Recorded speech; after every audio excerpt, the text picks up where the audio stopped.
Hi there, welcome back to my channel, or welcome if you are new. I am in my scraggly mom era and I cut off all my hair. So there we go. I have a newborn sleeping right here. We'll see how long she lets me do this. I'm so scared she's going to wake up any minute. So we're going to hop straight into it. I am doing a review of The Storm We Made by Vanessa Chan that just came out at the beginning of this month, January 2024. I believe it was January 2nd. And I'm going to try to keep this as spoiler-free as possible. If I feel myself getting to a point where I'm like, oh yeah, you're about to talk about something, then that would easily be a spoiler, then I'll say something so that you can hop off if you care. So just real quick, what this is about. This is a World War II story, except told from, this is very crooked. Oh God, now it's crooked the other way maybe? Scraggly mom era. This is what we're doing. We're low quality right now. Anyway, so it's told from the perspective of a Malayan family. So Malaysia before it was Malaysia. We've got pre, during, and post World War II. So the pre and post is under British occupation, and the during is mostly Japanese rule. And so it's a time of history that a lot of us are very aware of, but we usually get a Eurocentric view of everything that happened, all of the travesties. And this is a very, I think it's such a unique story. And it's one where even I went back and I looked through reviews, because I tend to do this, especially with books that I really, really love or appreciate. I immediately go and look at 1-star reviews. But I'll talk about that here in a little bit. And even the 1-star reviewers were like, this is an important story to tell. Like, everyone kind of agreed on that. So you learn so much, I think, especially, I'll just speak for myself. Growing up, I did not learn about very much else in World War II or about other people and the effects of World War II besides Western Europe and America. That's it. A little bit of Japan with the bombings, but of course that was because America did the bombings. So we have, I don't know what that sound was that I just made. Anyway, so we have 4 POVs, and this is not that long of a book. So 4 POVs may sound like a lot, but it's not too much, I promise. And somehow they're still pretty well fleshed out. But we have 4 POVs. Cecily, who is the mom of the family, Jujubee, I think that's how you pronounce her name. That's how I was saying it in my head the whole time. She's the eldest daughter, Abel, middle child and son, and then Jasmine, who is the youngest daughter. She's about 8, 9-ish. And Jujubee is, I would guess 18, 19, and then Abel, I think, is 13 or 14. He's definitely in his teens at least. And so not only do we have 4 perspectives, but we have multiple not multiple timelines, but we're jumping back and forth in the timeline a lot. So I heard a baby whimper. Okay, we'll see how much we get done. So we're jumping back and forth between pre-war and pretty much during war. We don't get post-war until right at the end, of course. That's kind of like the last chapter. And I don't feel like that's a spoiler. Anyway, I feel like that should be pretty obvious. Sorry. So at the beginning of each chapter, you do have the date, and she does, within the text, try to place you in the time as well. So it's not, that part isn't too jumpy, But man, do we jump timelines a lot. And I'm starting to get into the actual review. Stay in the summary. So let's see. I'm looking at my notes here. I actually did a cute journaling page for this. I'm pretty happy about it. Who am I?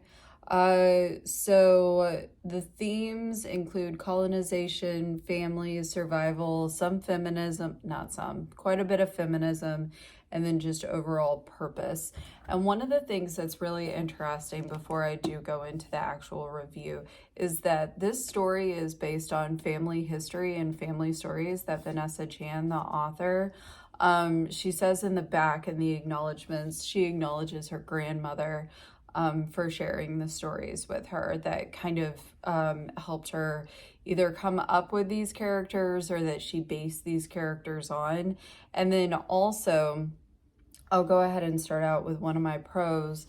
The introduction that she has a letter to the reader, and I highly, highly suggest that you read it because it does help kind of talk about how the lasting effects, so like on people who are alive today, how these events continue to affect them, and just how hard it was to get the stories from them, from her grandparents and her grandparents' friends, aunts, uncles who were alive and experienced these horrors.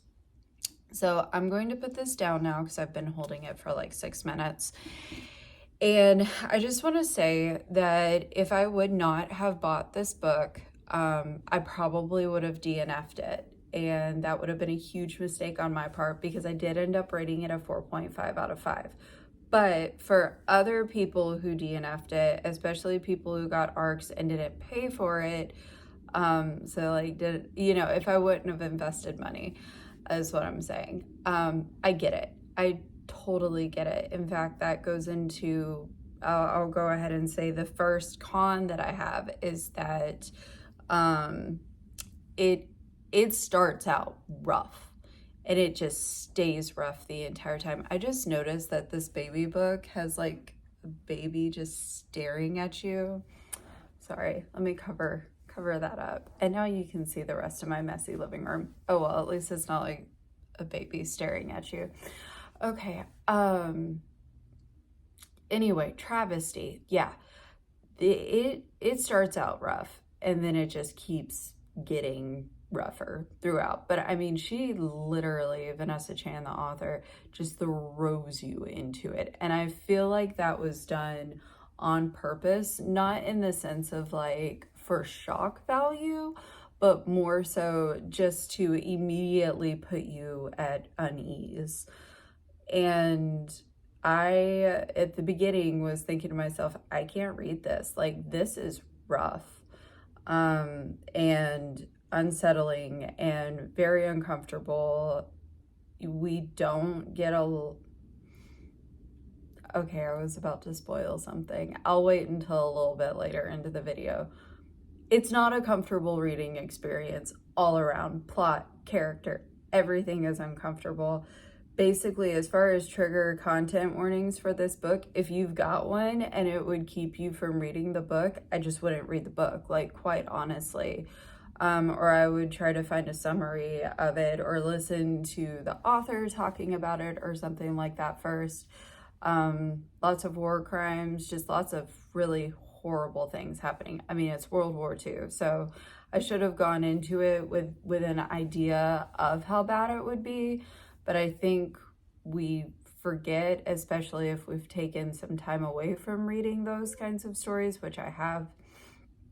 So, yeah, I totally understand why someone would DNF this and just say, hey, this is not what I thought it was going to be. This is way too rough. There's people who would argue with them about that and say, like, if they can go through it, you can read about it. Well, maybe.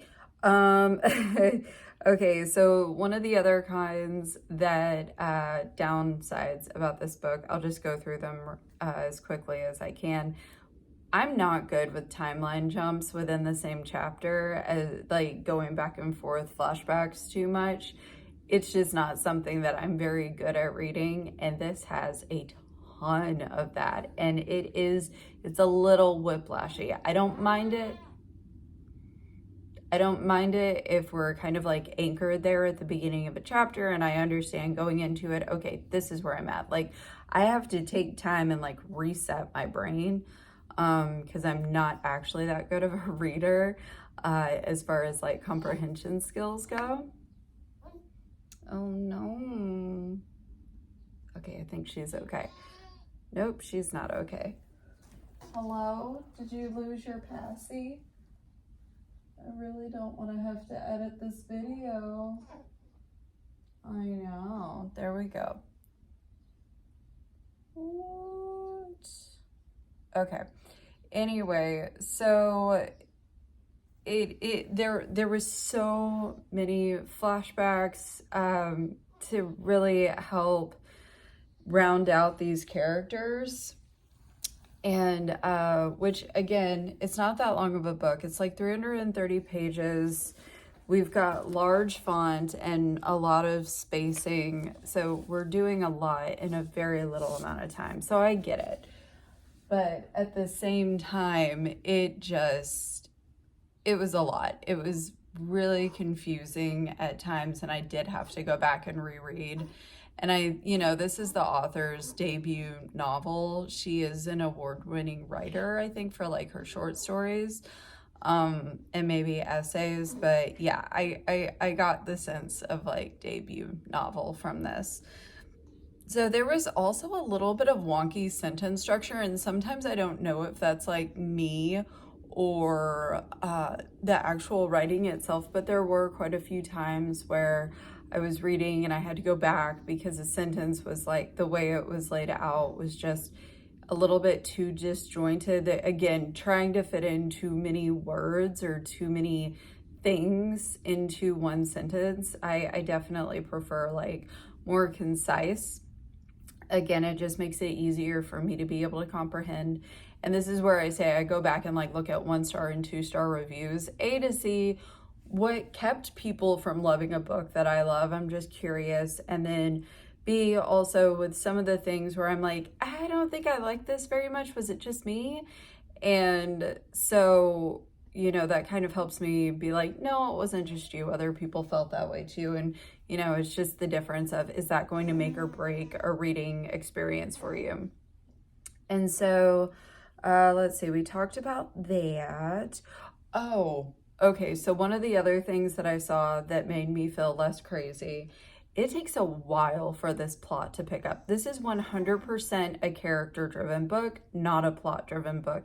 And I think that the author is relying a lot on us to kind of just understand what's already happening in World War II. Like, she kind of briefly mentions a guy who is Hitler, but she doesn't say, or one of the characters mentions Hitler, but not by name, but you kind of know it. So there are some things like that where the author is expecting us to know. And so I think because we kind of already know what's happening around this time, it's not as plot heavy or as plot focused, but there is just, it takes a while. There was probably about up until halfway, 3/4 through the book, maybe 2/3.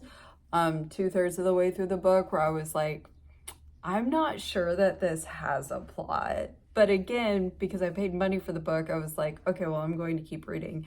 But I could understand why that would have someone DNF. I still think it's worth it to read the book though. Just push through. It's not, it does pick up, and it does get a little bit more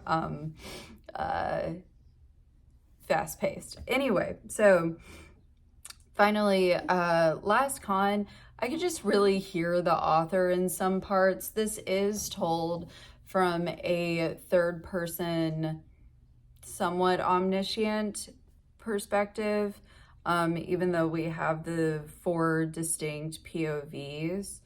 I could just hear that author anytime that she was coming in with her own opinions. And then also there were quite a few points where she would be explaining something that is specific to Malayan culture, or the time period. And I was just thinking to myself, you don't need to explain this. Like, I could probably Google it and find out. Like, it would be something that was easily Googleable, in my opinion. And I wish she wouldn't have taken the time to explain as much as she did, because it did take me out of the story a little bit and made me very aware that there was, yeah, I could hear the author, which again, that could be a personal thing. It didn't make or break the book for me. It's just one con. Okay, so let's get into the pros, because I've already been talking for 15 minutes. And like I said, I'm not editing this. I don't have time. This is a 2-month-old. I'm not doing it. Anyway, so again, this is such a unique and important story that I just did not know about whatsoever. I don't think of Malaysia when I think of World War II, and I doubt many people do. And so it's just so important for us to get a non-Eurocentric view of what was happening during that time, and also the overall conversation about colonialism.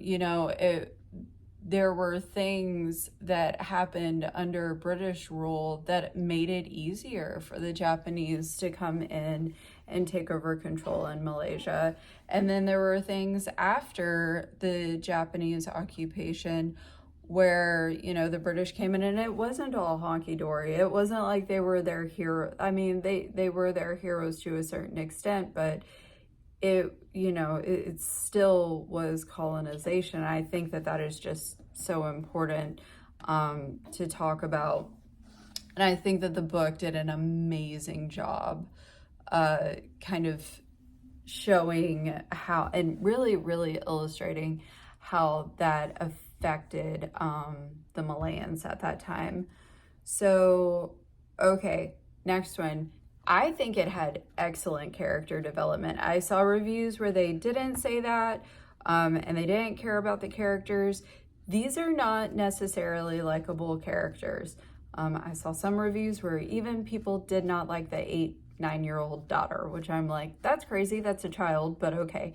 Some of it, I could see people being like, okay, you're being too harsh against like the people who are victims, but at the same time, they're just surviving. And seeing how they kind of go into the depths that they do. Again, I'm not trying to spoil it, but it just, the character development, I'll just say, I 100% appreciated. I do not need to have a likable character.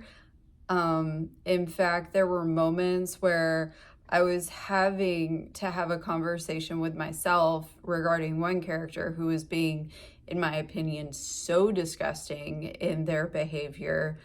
But I had to just stop and really access like that sympathetic, empathetic part of my brain and be like, okay, let's go back. Let's think about things. Let's try to relate. And I felt like that challenge, I just really appreciated it.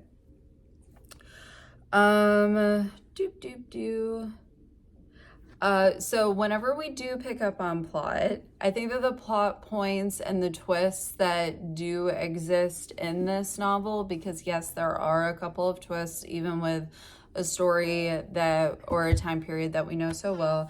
I thought that they were weaved in pretty well. A couple of them did reveal themselves to me, and I was able to guess it ahead of time, which again, not a great reader, not great at comprehension.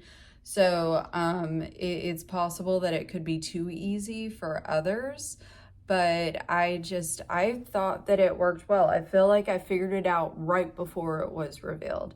So, and it just, some of the interlocking stories, there were a couple that were confusing, but overall, I thought that structure was done very well. It's certainly going to have a lasting impact on the reader. I think I made that point clear. It's obvious that the author was well researched. Like the amount of detail and just personal effect within this novel, it created a well-rounded world, well-rounded characters. This almost seemed like it was coming from a first-person perspective. Like, I wouldn't be surprised if all of these stories were true, because of the amount of detail that she was able to pack in such a short book. And of course she got the story from her grandmother, and I think that is amazing. The letter to the reader at the beginning had a beautiful personal touch. It got me right into the mood of what I was about to start reading. I thought it was very lovely, and just personally really appreciated it. And then finally, I think it was the perfect length. Again, it's 335 pages, something along those lines, and large font, big spaces. And I got done with it. It did take me a couple days. I did slow down on it a little bit. I was speeding through it, and then I was like, girl, take your time. It's heavy.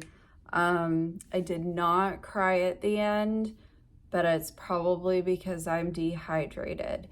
But I definitely felt a lot of things. I felt devastated, heartbroken, and maybe that's a spoiler, sorry.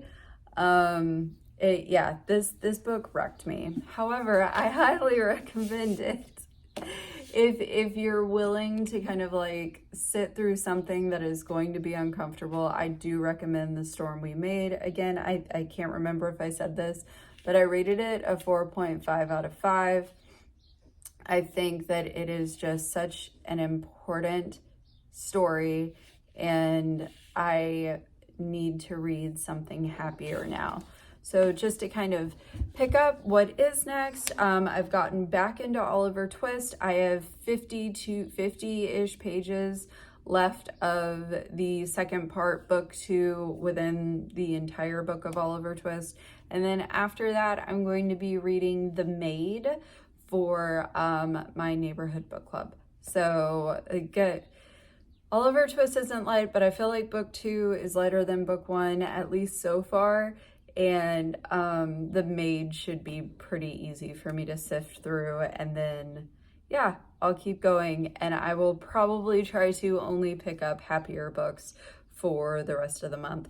Again, sorry, the quality in these videos has gone down from what was already low quality before, but I'm just enjoying being back in my reading era. I always tend to read a lot more during this time of year, and I'm so happy for the people who continue to watch and comment, and I just love talking about books, and really I just need to get my ideas and my thoughts out there, and sometimes writing it down isn't enough. It's just nice to be able to talk about it.